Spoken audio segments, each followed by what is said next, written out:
All right, welcome back. This is Viewpoints Propositions Roundtable. We're going ahead and picking back up with Proposition 7, the Renewable Energy Act. Renewable and Efficient Energy Act, I think.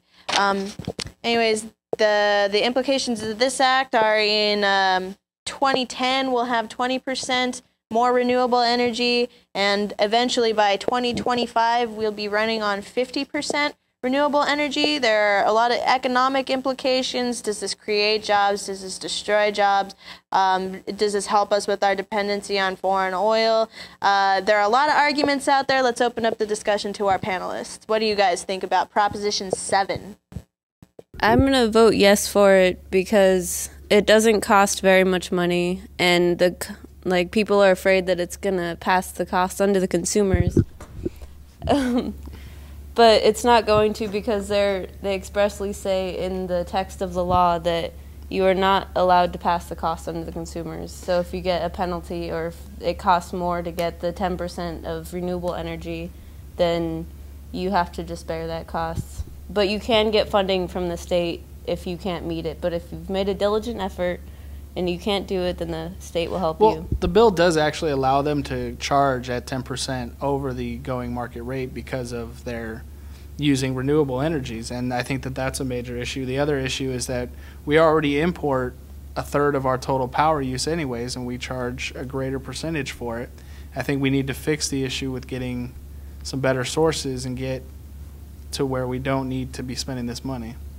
And I think it's also an issue with we just don't have the money in the state right now. It's a bad time for more spending. I think the green jobs and the global impact, more specifically, outweighs, our current budget crisis, I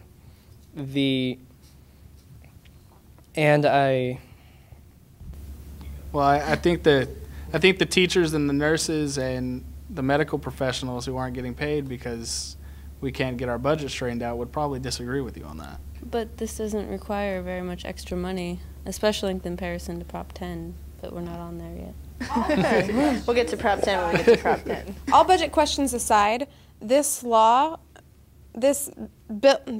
proposition was immediately a no for me because it is so deeply flawed and convoluted that there's no way that it would be able to be as effective as it thinks it is. If you read through it, you'll see that it kind of wish-washes on different parts, and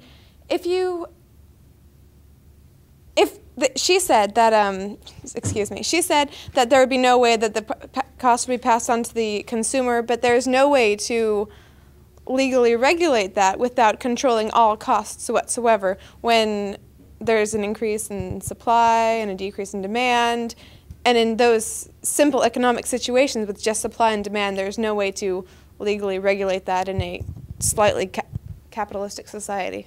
We already regulate energy prices, and when we stopped regulating energy prices, Enron came in and blacked out the entire state. So having regulations on energy prices is something we already have, it's something we already enact, and we actually had a proposition like this a few years back before the energy lobbies came and knocked it down. All right. So we have... It's something we've already decided is a good idea, but have just forgotten about. Okay, so is Proposition 7 our follow-through to the economic crisis? We've already decided this is a good deal, this is the direction we want to go, this is what we need to do to solve it, or is it a convoluted bill that's going to take money away from other necessary components in this state? I don't know, viewers, it's up to you to decide. Go ahead and cast those ballots.